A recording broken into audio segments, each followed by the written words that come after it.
queridos alunos! Sejam bem-vindos a mais uma fantástica, maravilhosa aula de História. Meu nome é Professora Kézia e hoje nós vamos viajar no tempo para entender o contexto que levou à independência dos Estados Unidos da América. E para isso, eu gostaria que você me falasse, lembrasse aí se um dia você já escutou este hino aqui.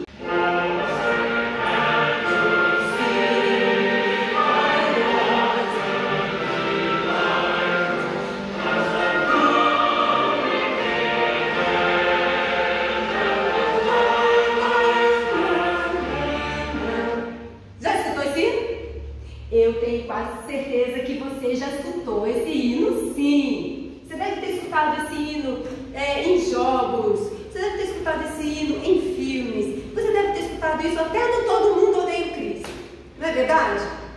Esse hino, representando aí esse dia maravilhoso para os norte-americanos, que é a ideia da independência dos Estados Unidos, comemorada dia 4 de julho de 1776.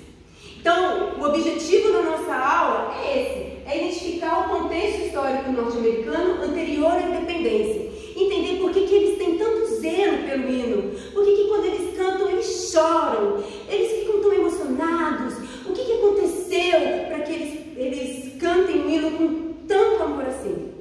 Para isso também, eu queria que você refletisse comigo sobre essa bandeira. Essa bandeira aqui é a primeira bandeira dos Estados Unidos da América. Eu queria que você reparasse comigo que ela já tinha as 13 faixas. O que será que representa essas 13 faixas? Mas diferente da bandeira atual, a primeira bandeira tinha um símbolo lá em cima. Você reconhece esse símbolo? Você já viu ele em algum lugar? Então, o que significa essas faixas é o que a gente vai tentar entender também. Eu sei que você está curioso, não é? Então, vamos logo entrar assim, no mundo histórico para a gente entender qual é o contexto das 13 colônias antes da independência. A primeira coisa que a gente tem que entender é que as 13 colônias têm algo que foi diferente do mundo inteiro. Tem características diferentes de colonização. Então, elas eram autônomas, mas elas eram diferentes. As colônias do sul, por exemplo, elas tinham um clima quente. Então, sempre atraiu muito os seus colonizadores, os ingleses. Então, o que acontecia? Eles possuíam um clima quente e lá se desenvolveu grandes plantações, as famosas plantations, não é? Eles plantavam tabaco, eles plantavam algodão, e para essas grandes plantações foi necessário muita mão de obra. E é aí que começam a chegar da África essa mão de obra para trabalhar como escravos nessas grandes plantations. Ali havia um pacto colonial muito forte, porque os ingleses sempre queriam tirar lucros dessas colônias do sul. Então, ali, por causa do clima, se desenvolveu uma colonização totalmente diferente da que vai ser a do centro-norte. Porque lá no centro-norte havia um clima frio. Ah, você já viu isso, né? Ali, quando você vê os filmes e tal, aquela região mais próxima do Canadá, a parte norte, ali, centro-norte, é fria.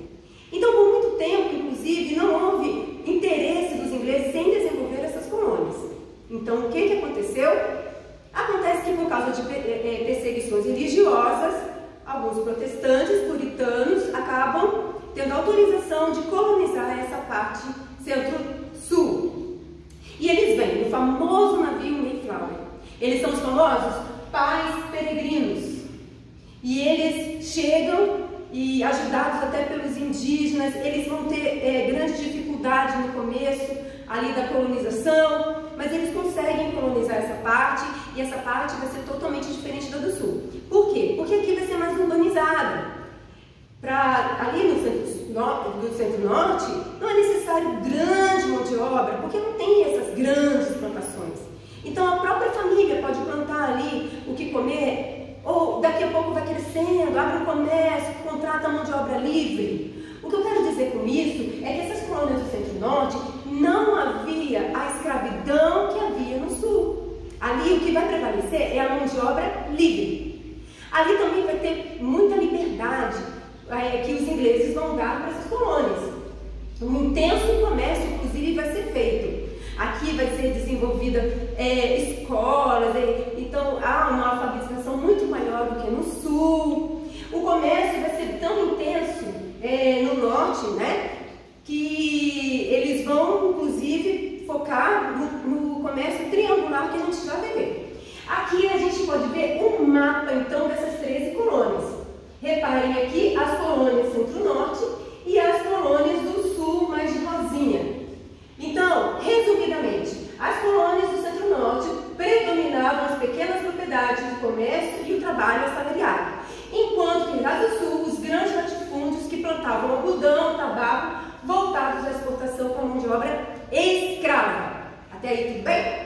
Tranquilo, né? Beleza. Agora, vamos focar então no comércio triangular.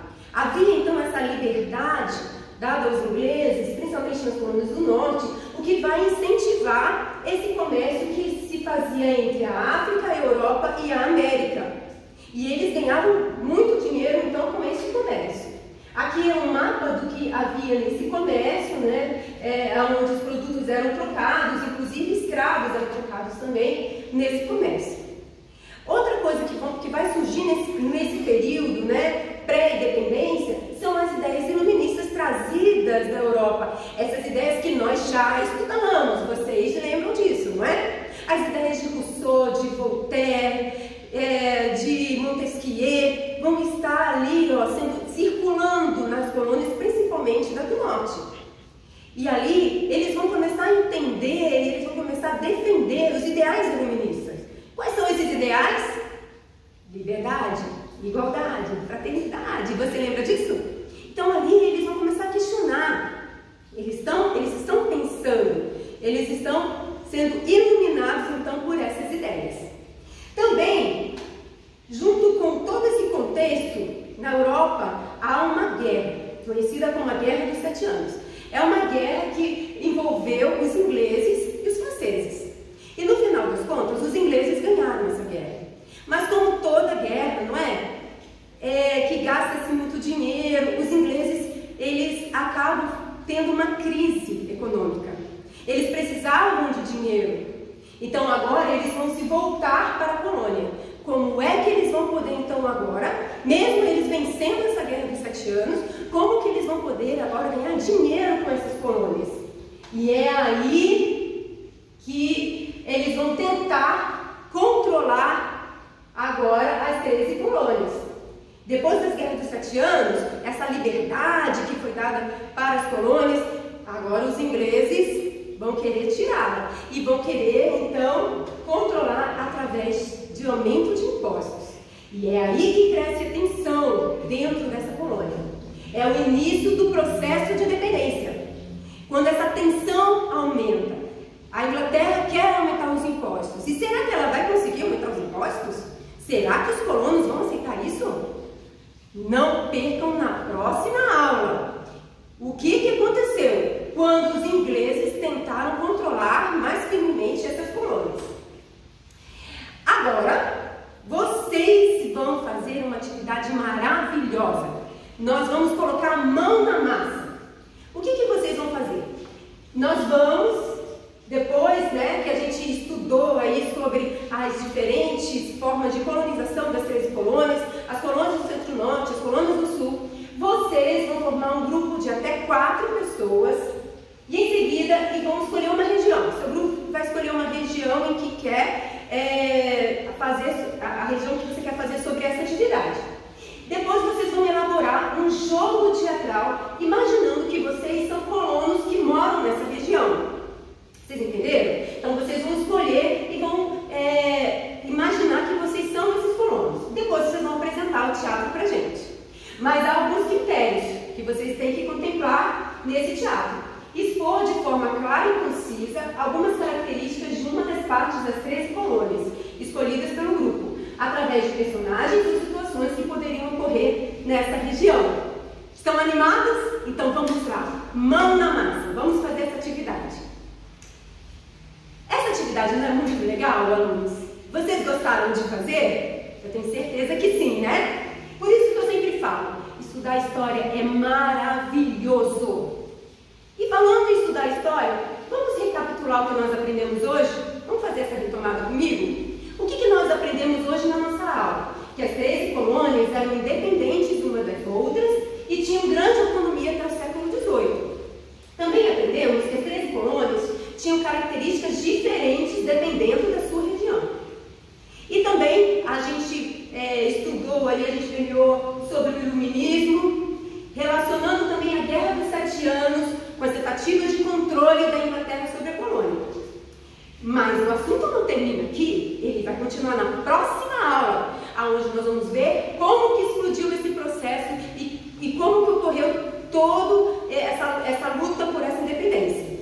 Eu espero que você tenha gostado da nossa aula. E também espero por vocês na próxima aula. Até! Tchau, tchau!